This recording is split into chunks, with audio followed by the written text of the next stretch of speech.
Hello hi दोस्तों, यह हमारा स्पेशल चैनल है। दोस्तों, अगर आप हमें दिल से चाहते हैं तो प्लीज़ हमारी वीडियो को लाइक करें और सब्सक्राइब करें और दोस्तों में शेयर करें।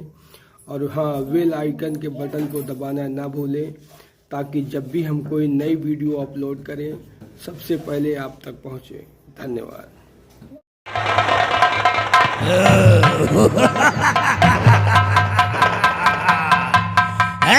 मेरा गुलामो, कहिए गुरुदेव। आज मैं तुम्हें अपनी बीती हुई कहानी बताता हूँ।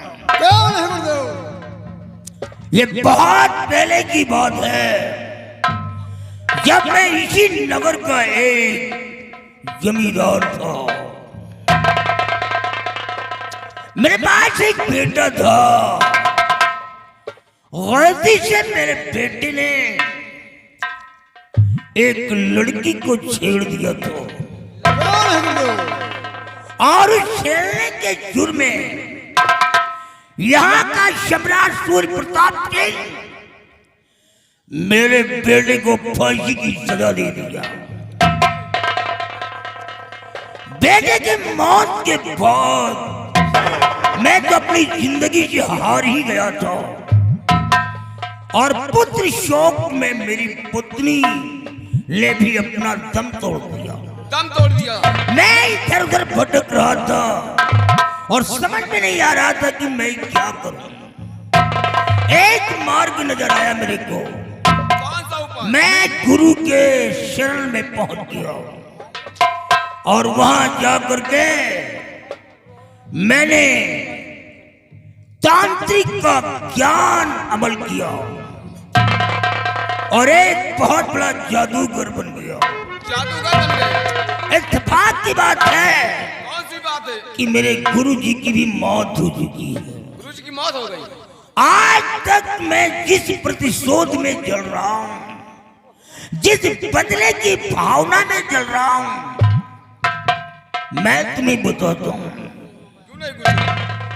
मैं अपने बेटे की मौत का बदला सम्राट सूर्य प्रताप से ले रहा हूं। मैंने उसके 2 पुत्रों को मरवा दिया, जिन्नों के द्वारा मरवा दिया और कसम खाया है कि जिस प्रकार से सूर्य प्रताप सिंह ने हमारे बेटे को बेरहमी के साथ फांसी की सजा दिया है, उसी प्रकार से उसके महल में कोई चिराग जलाने वाला नहीं होगा। अगर कोई बच्चा जन्म लिया तो मार दूंगा मैं उसे। कोई महल में दीपक जलाने वाला नहीं बचेगा। कोई नहीं बचेगा। आज तक मैंने उसके 2 पुत्रों को मार चुका हूं, 2 पुत्र। लेकिन अब तीसरे पुत्र की बारी है। मैंने सुना है कि उसके पास कोई बेटा आया है, बेटे ने जन्म लिया है। अरे हे सूर्य प्रताप, तूने मेरे कलेजे के टुकड़े को फांसी की सजा दिया है और देख, अब तेरा महल चूना करने के लिए ये विक्रांता जादूगर अपने जिन्न को भेज रहा है और तेरे बेटे को मरवा दूंगा रे। तेरे बेटे को मरवा दूंगा। कौन है? तेरे राजगद्दी पे बैठने वाला कोई नहीं रहेगा, कोई नहीं रहेगा। पकड़ इसको। हे मेरे जिन्न,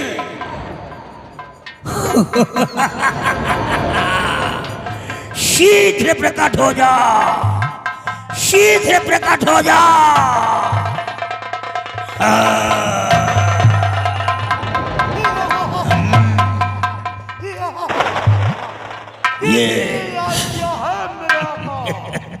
ये खतरनाक जिन्न है।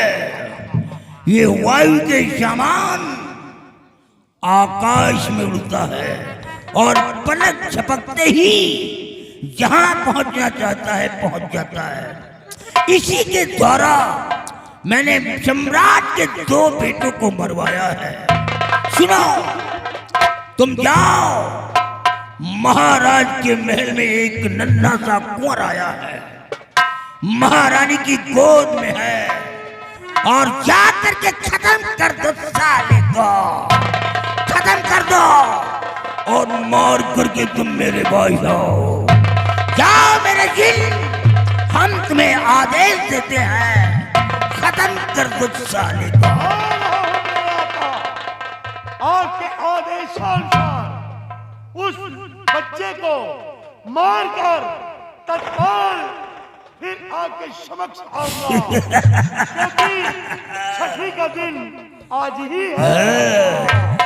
जाओ जिन, जाओ जाओ, ये काम फौरन करके आओ। अरे हे सूर्य प्रताप सिंह, एक दिन तेरी हवेली वीरान कर दूंगा। तेरी हवेली में कोई चिराग जलाने वाला नहीं बचेगा। जिस प्रकार से तूने हमारी दुनिया उजाड़ दी, मेरे बेटे को मरवाया फांसी दे करके, और बेटे के वियोग में मेरी पत्नी का अंत हुआ तेरी वजह से, सेम उसी प्रकार से मैं तेरा जीना हराम कर दूंगा।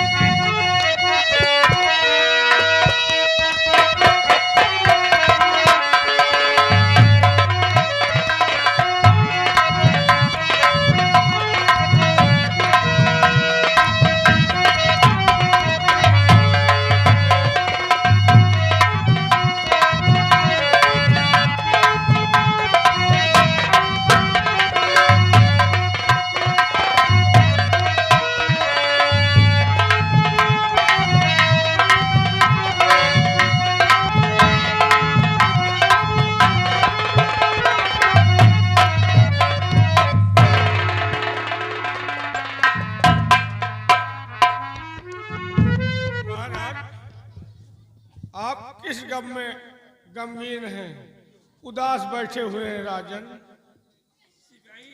महाराज, तुम लोग हमारी उदासी का कारण जानना चाहते हो? हाँ हुजूर, आज कई दिन से आप गुमशुदा उदास बैठे रहते हैं मालिक।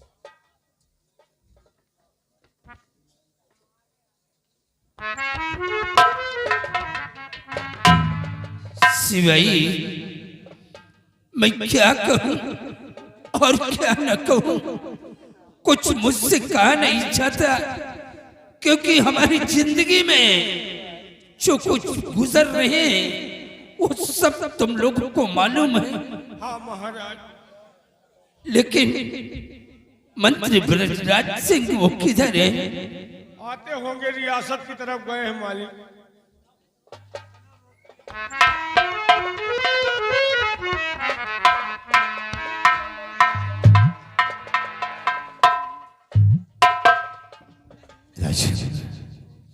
ये क्या देख रहा हूं कि आप गुमशुदा उदास बैठे हुए हैं। आखिर इस सदमा कौन सा ऐसा करारी पड़ गया है राजन? तो मुख मंडल की चमक सब क्या हुई का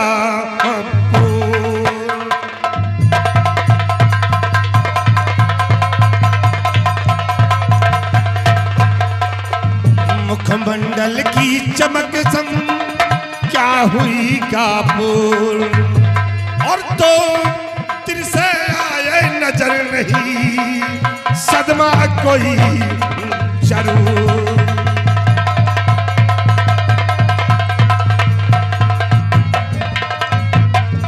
महाराज, किस गम में आप बैठे हुए हैं?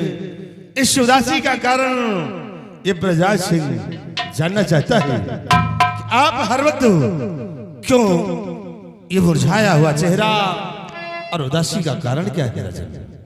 मंत्री ब्रजराज सिंह महाराज, हम अपने उदासी का कारण तुम सब लोगों को अवश्य बताऊंगा। बताइए राजन, ने बात क्या है जो आप हर वक्त गुमशुदा उदास रहते हैं? और खैर क्वार मेरे सभी सुनो लगा कर ध्यान।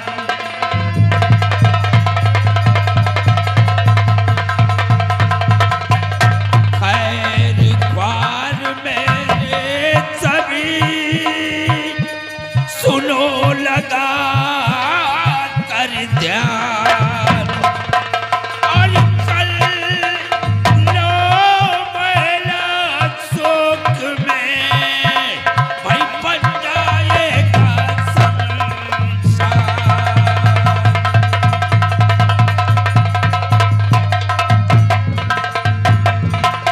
मंत्री ब्रजराज सिंह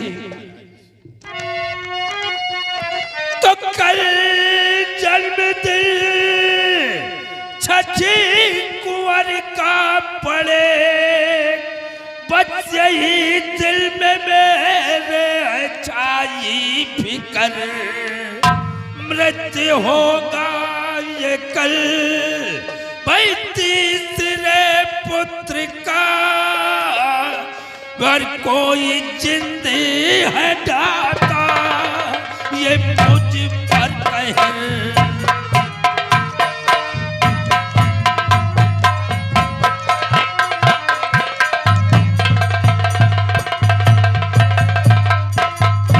मंत्री ब्रजराज सिंह महाराज ये शिंदे बहुत बड़ा शक्तिशाली है, इससे किसी की भी साथ नहीं चलेगी।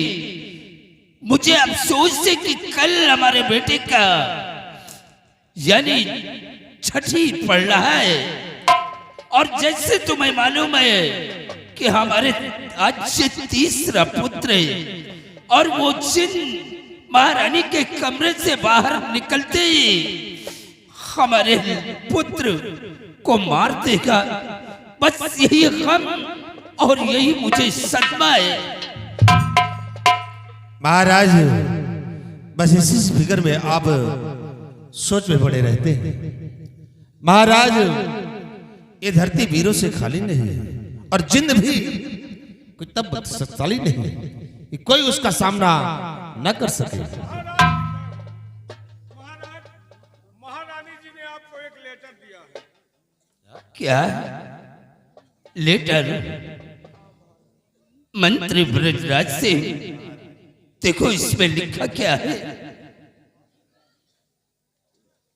सिपाही लेटर को संभालो।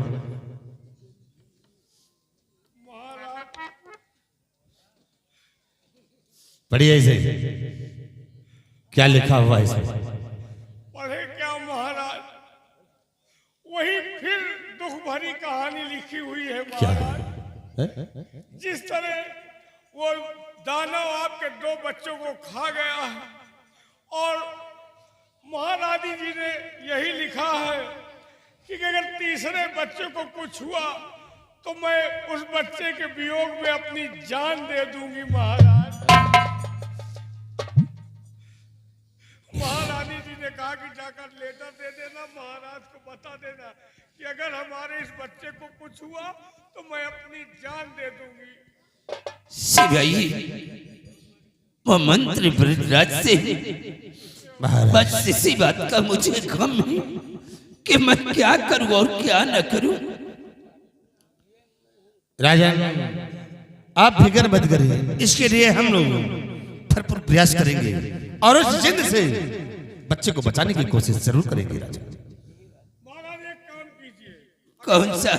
हमारी राय मानो तो रियासत में बीड़ा रखवा दो, और बीड़ा रखवा दो, ऐलान करा दो कि जो भी मायावी जिन को अपने हाथों से मार डालेगा उसे आप इनाम देंगे, और कुछ न कुछ जो है नौकरी भी देंगे अपने दरबार में महाराज। सिपाही तुम ठीक कहते हो कि बच्चे को बचाने के लिए कोई न कोई हल निकाला जाएगा। सिपाही सबसे पहले तुम हमारे रियासत के अंदर ऐलान करवा दो कि जो कोई वो मायावी जिंद से हमारे तीसरे बच्चे को बचा लेगा, हम उसे यहाँ अपने राज दरबार में सेनापति की नौकरी दे देंगे। आपने बहुत अच्छा सोचा है, मायावी जिन का खात्मा होगा और इधर सेनापति की पदवी भी हमारे राज दरबार में खाली है। भर जाएगी महाराज। इतना ही नहीं सिपाही, काश अगर उसने हमारे बच्चे को बचा लिया तो हम उससे काफी दौलत दे करके निवासा करेंगे, और ये राज दरबार को सजा करके शर्त का बीड़ा दरबार में रखवा दो। ठीक है महाराज, आपके आदेशानुसार हम वही करेंगे जो आप चाहते हैं। चलिए आप, हम लोग शीघ्र ही लाल